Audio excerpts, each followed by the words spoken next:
নমস্কার বন্ধুরা, আমার ছোট্ট গোপাল চ্যানেলে তোমাদের সবাইকে স্বাগতম। সবাই কেমন আছো? আশা করি সবাই ভালো আছো, আমিও আছি ভালো। চলে এসেছি আর একটা নতুন ভিডিও নিয়ে। বন্ধুরা, এই 7টি স্বপ্ন দেখলেই কিন্তু তোমরা ধনী হতে পারবে, কিন্তু কাউকে বলবে না। তো কি কি সেটা চলো জানা যাক। বন্ধুরা, ধনী হওয়ার আগে কিন্তু ঠিক আগে কিছু স্বপ্ন আসে যা আপনাকে ইঙ্গিত দেয় যে আপনি শীঘ্রই ধনী হতে চলেছেন। আপনার জীবনে প্রচুর ধন সম্পদ আসতে চলেছে। আপনি যদি এই স্বপ্নগুলি দেখেন তাহলে বুঝতে পারবেন আপনার জীবনে সুখের সময় আসছে, যা সম্পূর্ণরূপে আপনার ধন সম্পদ, আপনার আরাম, আয়েস, সুযোগ সুবিধা এবং ভালো জীবন সম্পর্কে ইঙ্গিত করে। আজ আমরা আপনাদের সামনে এমন 7টি স্বপ্ন সম্পর্কে বলতে যাচ্ছি। আপনি যদি এই স্বপ্নগুলোর মধ্যে একটিও দেখেন তাহলে আপনি খুব শীঘ্রই একজন ধনী ব্যক্তি হতে চলেছেন এবং আপনার ঘরে ধন সম্পদ আসতে চলেছে। তো চলুন এক এক করে জেনে নেওয়া যাক এই 7টি স্বপ্ন সম্পর্কে, যেগুলি নির্দেশ করে আপনি শীঘ্রই ধনী হতে চলেছেন, প্রচুর উন্নতি করতে চলেছেন এবং সফলভাবে জীবনযাপন করতে চলেছেন। বন্ধুরা, নাম্বার 1-এ বলা হয়েছে আংটি পরতে দেখা। বন্ধুরা, যদি স্বপ্নে আপনি সোনার বা রূপার আংটি পরতে দেখেন বা কেউ আপনাকে এটি পরিয়ে দেয় বা আপনি কাউকে পরিয়ে দেন, তবে বন্ধুরা এটি একটি লক্ষণ যে আপনি ভবিষ্যতে কিছু বিশেষ শুভ সুবিধা পাবেন।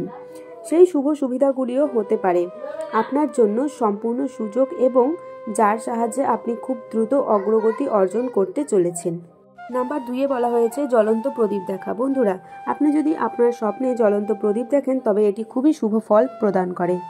অথবা আপনি যদি স্বপ্নে দেখেন ঈশ্বরের মূর্তির সামনে বা কাছাকাছি প্রদীপ জ্বালাচ্ছেন বা অন্য কেউ প্রদীপ জ্বালাচ্ছে, তো তখন বুঝে নিতে হবে যে আপনি শীঘ্রই আপনার জীবনে প্রচুর ধন সম্পদ এবং সম্মান পেতে চলেছেন। দ্বিতীয়ত, বংশবৃদ্ধির কোনো সমস্যা থাকলে বা আপনার সন্তানরা সাফল্য না পেলে এই স্বপ্নের পর আপনার এই আশা পূরণ হবে এবং আপনি শীঘ্রই আপনার বাড়িতে বিভিন্ন উপায়ে সুখ অনুভব করবেন। নাম্বার 3-এ বলা হয়েছে স্বপ্নে দেবদেবীর মূর্তি দেখা। আপনি যদি স্বপ্নে কোনো দেবদেবীর মূর্তি দেখেন তবে এর অর্থ হলো মহালক্ষ্মী নিজেই আপনার বাড়িতে অনেক ধরনের উপহার, অনেক ধরনের সম্পদ, সুখী জীবন এবং একটি উজ্জ্বল ভবিষ্যৎ নিয়ে আসছেন। অর্থাৎ দেবী লক্ষ্মী আসলে আপনার বাড়িতে আসছেন, আসলে আপনার বাড়িতে আসছেন।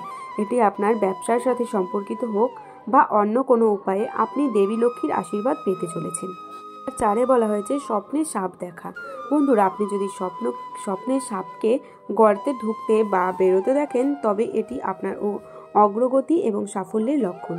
এছাড়াও আপনি যদি আপনার স্বপ্নে সোনালী সাপ বা সাদা সাপ দেখতে পান তবে একটি আকস্মিক ধন সম্পদের আগমনের লক্ষণ। অর্থাৎ লটারি বা এমন কোনো জায়গা থেকে হঠাৎ অর্থ আসবে বা আপনি কখনোই আশা করেননি যেটা, অথবা আপনি আপনার এমন টাকা ফেরত পেতে পারেন যা আপনি পাওয়ার আশা ছেড়ে দিয়েছেন। নাম্বার 5-এ বলা হয়েছে বন্ধুরা স্বপ্নে কোনো মহিলাকে নাচতে দেখা। বন্ধুরা, আপনি যদি আপনার স্বপ্নে কোনো নারীকে লাল শাড়ি পরে নাচতে দেখেন তবে এটি একটি লক্ষণ যে আপনার ভবিষ্যৎ জীবন সুখের হতে চলেছে এবং আপনার জীবন ধন সম্পদে ও সুখে ভরে উঠবে। নাম্বার 6-এ বলা হয়েছে স্বপ্নে মৌচাক দেখা। আপনি যদি আপনার স্বপ্নে মৌচাক দেখে থাকেন তবে এটি স্পষ্টভাবে নির্দেশ করে যে আপনি শীঘ্রই প্রচুর ধন সম্পদ অর্জন করতে চলেছেন। এছাড়াও স্বপ্নে মৌচাক দেখা আপনার জন্য খুব উজ্জ্বল ভবিষ্যৎ নিয়ে আসে। বিশেষ করে যারা ব্যবসা করেন তাদের জন্য এটি বিশাল সম্পদের সংকেত হিসেবে বিবেচিত হয়।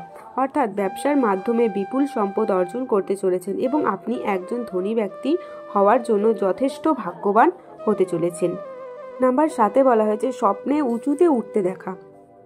যদি স্বপ্নে আপনার মনে হয় যে আমি আকাশে উঠছি বা আপনি যদি নিজেকে পাহাড়ে উঠতে দেখেন বা আপনি নিজেকে গাছে উঠতে দেখেন অথবা আপনি নিজেকে আকাশে উড়তে দেখেন তবে এটি স্পষ্টভাবে নির্দেশ করে যে আপনি প্রচুর ধন সম্পদের মালিক হচ্ছেন।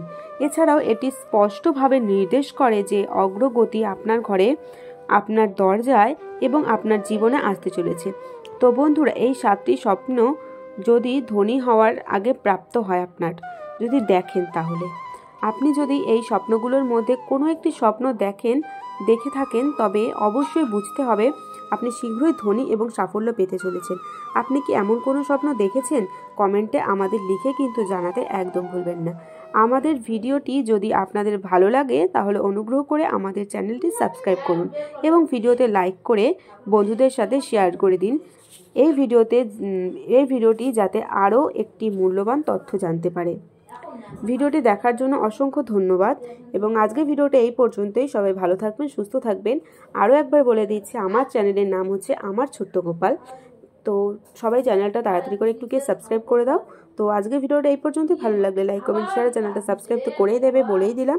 তো আজকের মতো সবাইকে টাটা, সবাই ভালো থেকো, সুস্থ থেকো।